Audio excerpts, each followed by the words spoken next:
After all that talk about what they did last summer, trading away a franchise icon, the Wolves are now 2 wins away from being right back to where they were a year ago. Game 3 tonight in the Bay Area, the Wolves winning Game 2, and with Steph out, we expect a lot more from that man. Minnesota going with their same starting five that they've been going with. The Warriors, though, deciding to change some things up. No Quentin Post tonight. Trace Jackson Davis inserted as the starting center.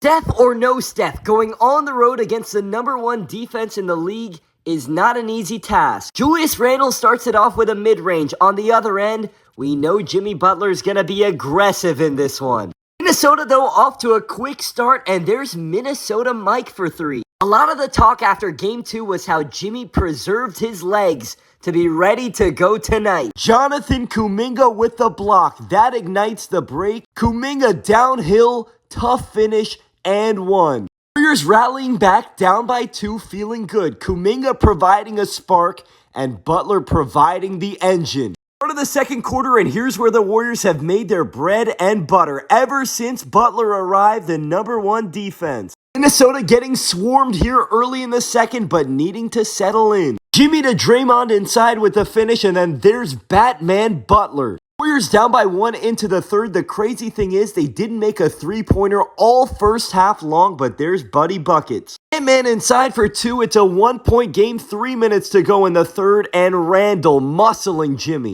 Moments later on the other end, though, what a back and forth this third quarter was. Kuminga spin cycle and score. But then this play happened, and when these things happen, it feels like momentum totally shifts. Anthony Edwards soaring in from the top rope. Minnesota still down by 6 in the fourth, and there is Anthony. Randle to Ant-Man for 3, 4:40 to go, the play that would change the game. The 6th foul on Draymond Green, and Steve Kerr could not challenge because he was out of challenges. So now the Warriors, already shorthanded, have to figure out a way to win it without their defensive captain, and there's McDaniels. Minnesota up by 4, 2 minutes to go. Did you see the hands from Anthony Edwards? Stripped by Edwards, slammed by Rudy. Wolves up by 4, a minute 25 to go. Speaking of Rudy, how good was he on the offensive glass and hitting his free throws? Night. Minnesota wins by 5, 102-97, and most importantly, this was a mature win by Minnesota.